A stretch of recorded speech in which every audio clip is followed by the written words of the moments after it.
Ladies and gentlemen, today we have a very special podcast coming to you live from Pakistan Travel Mart, where the world of tourism is converged. Today we have a very special guest with us, Secretary of Tourism, Gilgit Baltistan, Mr. Zamir Abbas. How are you doing today? I'm fine, thank you. Thank you. क्या कहना चाहेंगे PTM के इस initiative के बारे में? I think ये एक हिसाब से, एक लिहाज से ये बहुत अच्छा है कि पाकिस्तान को का जो इमेज है वो टूरिज़्म के साथ ज़ाहिर है लिंक्ड है। जब टूरिज़्म की बात होती है तो टूरिज़्म ऐसे नहीं देखा जा सकता है कि इसको एक वैक्यूम के अंदर देखा जाए। ये जो इवेंट है ये पाकिस्तान के एक बेहतर इमेज को, फ्रेंडली इमेज को, टूरिस्ट फ्रेंडली इमेज को बेहतर बनाने के लिए I think it's a very good initiative. मुझे ये बताइएगा ज़मीर साहब कि गिलगित बल्तिस्तान बहुत ही खूबसूरत शहर है। मतलब टूरिस्ट हमारे जितने भी जाते हैं एक बड़े ही सुबह पॉजिटिव कहते हैं, हम तो वैसे पॉजिटिव आपने शेयर कह दिया, चले गए। बड़ा एनीवेज, ही एक पॉजिटिव इम्पैक्ट के ओके साथ वो जी। वापस आते हैं। तो क्या आपको लगता है कि वहाँ पर मज़ीद किस तरीके के इनिशिएटिव्स आप लोग प्लान कर रहे हैं? गवर्नमेंट क्या प्लान कर रही है?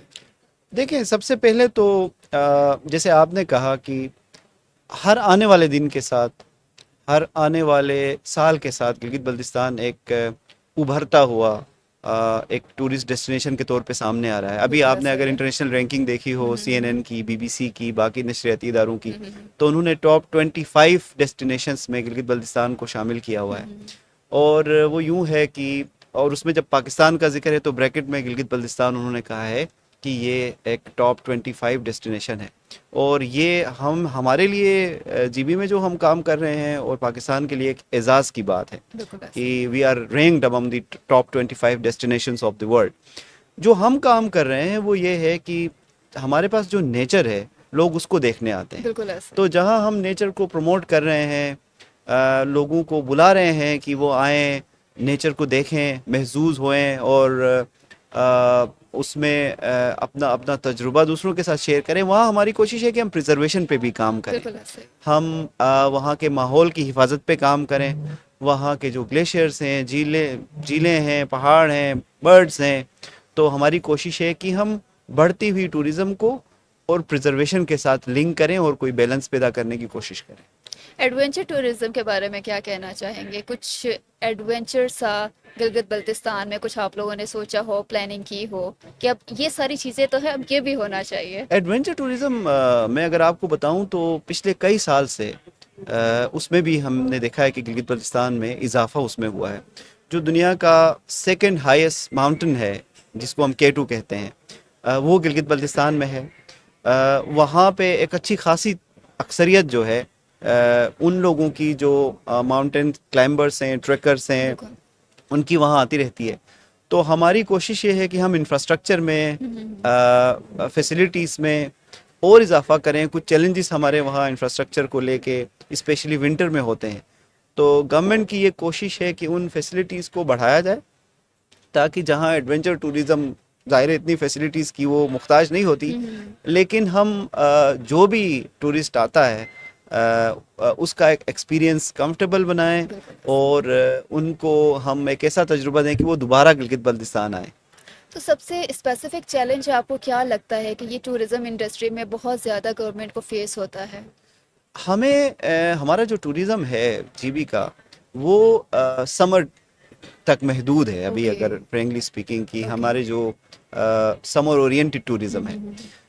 विंटर में हमें क्या प्रॉब्लम है कि विंटर में वहाँ सबसे पहले इलेक्ट्रिसिटी का इशू है, क्योंकि सारी की सारी इलेक्ट्रिसिटी जो है वो बेस्ड है हाइड्रो पावर पे। ज़्यादा वहाँ पे दरिया में पानी आता है तो उससे हाइड्रो पावर के जो प्रोजेक्ट्स हैं वो चल जाते हैं और इलेक्ट्रिसिटी की प्रोडक्शन ज़्यादा होती है। बिल्कुल ऐसा। लेकिन जैसे पानी कम होता है, जैसे गर्मियों सर्दियों में, तो वहाँ पे वो इलेक्ट्रिसिटी का हमें एक बड़ा चैलेंज आता है। बहुत तवील घंटों की वहाँ लोड शेडिंग, लोग और होटेलियर्स और एंटरप्रेन्योर्स जो हैं, बिल्कुल। टूरिस्ट इंडस्ट्री से रिलेटेड जो भी लोग हैं, जी वो जी। एक्सपीरियंस करते हैं। तो गवर्नमेंट की कोशिश ये है कि इस फैसिलिटी में एक तो इम्प्रूव किया जाए, लेकिन ये मैं कहना चाहता हूँ कि अगर आप गिलगित बल्तिस्तान को गिलगित बल्तिस्तान से कंपेयर करके देखें जी जी। पिछले 5 सालों में, 10 सालों में, वहाँ अच्छी खासी आपको इंफ्रास्ट्रक्चर में और टूरिस्ट फैसिलिटीज़ में एक डेवलपमेंट नज़र आती है। एक ज़माना था कि गिलगित बल्तिस्तान में सितंबर में सारे होटल क्लोज हो जाते थे, जी। लेकिन अगर अभी आप इस मौसम में जनवरी में वहाँ विज़िट करें तो आपको अच्छे खासे होटल हैं जो आपको मिलेंगे जिन्होंने ऑपरेशंस अपने शुरू किए हैं, ऑल दो with a lot of challenges.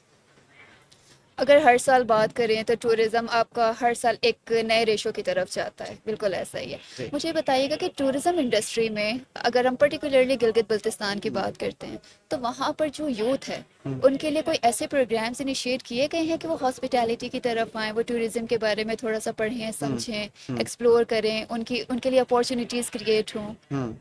बहुत अच्छा सवाल आपने किया। देखिए वहाँ अ, जैसे जैसे टूरिज्म बढ़ रहा है, हमें एक ही इशू आता है। हम देखते हैं कि हम इंटरनेशनल स्टैंडर्ड्स के मुताबिक टूरिस्ट को फैसिलिटीज़ दें। बिल्कुल ऐसा अब उस सिलसिले में ये काम तो हो नहीं सकता जब तक वहाँ पे प्रोफेशनल लोग ना हो, ना हो। जिनको इस बात का इल्म ना हो कि जी टूरिस्ट फैसिलिटी को या टूरिस्ट के साथ मैंने हैंडलिंग या उनको उनको कैसे हॉस्पिटैलिटी डील कैसे करना करनी है, है। बिल्कुल ऐसा ही वहाँ है। पे एक तो इसमें जो वहाँ पे कराकोरम यूनिवर्सिटी है, इंटरनेशनल यूनिवर्सिटी है, उनके साथ हमारा इश्तराक होता है। हुंजा में उनका एक कैंपस है, वहाँ ये डिपार्टमेंट ऑफ टूरिज़्म है। फिर यूनिवर्सिटी ऑफ बल्तिस्तान के बच्चे प्रोफेशनल टूरिस्ट प्रैक्टिसेस को पढ़ते हैं। ओके। तीसरी हम डिपार्टमेंट के तौर पे भी हमारी कोशिश होती है कि ये जो टूरिज़्म से रिलेटेड जो लोग हैं, जिनमें होटल मैनेजर्स हैं, जिनमें उनका एंसिलरी स्टाफ है, उनको हम वक्तन फ़वक्तन ट्रेनिंग्स अपने तौर पे प्रोवाइड करते रहते इंडस्ट्री हैं। के प्रोफेशनल्स के थ्रू हम प्रोवाइड करते रहते सही। हैं। तो मीन्स कि वो एक लर्निंग प्लेटफॉर्म एक जारी है, यस, वो रुकता नहीं है। Yes. That's a great initiative basically. Gilgit Baltistan का जो एक कल्चरल डांस है वो जी, बहुत ज़्यादा जी, फेमस है। जी। तो इस सकाफती विरसे को मेंटेन रखने के लिए आप लोगों की क्या बेसिकली स्ट्रेटजीज हैं? देखें हमारे एक एनुअल कैलेंडर ऑफ इवेंट्स हमारा चलता रहता है, जिसमें हम एक तरफ स्पोर्ट्स को फोकस करते हैं, टूरिज्म रिलेटेड चीज़ों को फोकस करते हैं। तीसरा हमारा फोकस कल्चर होता है। ओके। जैसे अभी हमने एक इवेंट वहाँ करवाया 7 डेज विंटर फेस्टिवल के नाम से, स्कर्दू में हुआ, और मेन इवेंट इसका हुंजा में था और बाकी सारे डिस्ट्रिक्ट्स में था।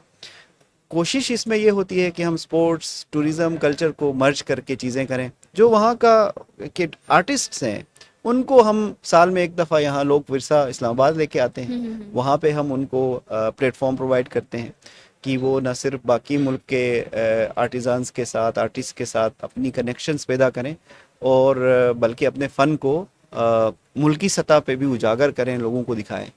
तो इस तरह से और बहुत सारे छोटे छोटे प्रोग्राम हम करते रहते हैं, जिनमें हम आर्ट्स कौंसल के थ्रू और बाकी ये जो आर्टिस्ट की तंजीमें होती हैं इनके थ्रू हम प्रोग्राम्स करते रहते हैं। बिल्कुल ऐसे मैं इत्तेफाक करती हूँ आपके बात से। ज़मीर साहब मुझे बताइएगा कि अगर हम स्पोर्ट्स की बात करते हैं तो गिलगित बल्तिस्तान में इस वक्त स्पोर्ट्स के इनिशिएटिव को लेकर क्या बेसिकली प्रोग्रामिंग्स चल रही हैं? स्पोर्ट्स को देखें, 2-3 स्पोर्ट्स वहाँ एक यूनिक स्पोर्ट है, अगर आपने नाम सुना हो, पोलो। पोलो। तो फ्री स्टाइल पोलो उसे कहा जाता है। साल में 2 से 3 events Gilgit Baltistan tourism department करा रहा होता है। जैसे अभी अगर आप मार्च में आपका वहाँ आना हो तो हम जश्न बहरां के नाम से पोलो टूर्नामेंट होता है। That's nice. 1 नवंबर वहाँ की गिलगित बल्तिस्तान की आज़ादी का दिन है, उस हिसाब से हम एक जश्न आज़ादी टूर्नामेंट करा रहे होते हैं। फिर जो 14 अगस्त है उस लिहाज से भी जश्न आज़ादी का एक प्रोग्राम होता है। फिर जुलाई में शंदूर का एक इवेंट होता है जो जॉइंटली केपी गवर्नमेंट और जीबी गवर्नमेंट कर रहे होते हैं। दिस मच फॉर दी पोलो। इसके साथ साथ इस वक्त भी हम एक फुटबॉल का इवेंट वहाँ हमारी दूसरी जो सिस्टर ऑर्गेनाइजेशंस हैं उनके साथ मिलकर करा रहे हैं। इसी तरह और हमारे इवेंट्स होते हैं, क्रिकेट के टूर्नामेंट्स हल्के फुल्के होते रहते हैं। हॉकी में हम कायद-ए-आज़म नेशनल गेम्स हैं उनमें अपनी टीमों को बेचते हैं। तो ये एक कैलेंडर ऑफ इवेंट्स हमारा अराउंड द ईयर ही कह लें कि चल It चल means रहा so होता है। many things happening around there in Yes, Gilgit yes, Baltistan. yes, That's great, yes, mashallah. yes, thank you. Zamir साहब, it was really nice talking with you. क्या मैसेज देना चाहेंगे पीटीएम की पूरी टीम को और वो नौजवान जो अभी कदम रखने वाले हैं टूरिज्म इंडस्ट्री में? प्रोफेशनलिज्म इज़ वन थिंग, और जो ये इवेंट है इसके बारे में पहले मैंने अर्ज़ किया कि ये इमेज बिल्डिंग के लिए जिससे पाकिस्तान को एज अ कंट्री ज़रूरत है, ये बहुत अच्छा इनिशिएटिव है। नौजवानों के लिए ये है कि be entrepreneurs, go out there, explore the world, travel करें, ज़्यादा ट्रेवल करें, ज़्यादा आप ट्रेवल करेंगे, ज़्यादा कल्चर्स के साथ आपका राब्ता होगा, तो आई थिंक आपको आइडियाज़ भी आते रहेंगे। बस बाकी तो sky is the limit. Thank you so much, Zamir thank you sir, for your time. Thank you. Thank you.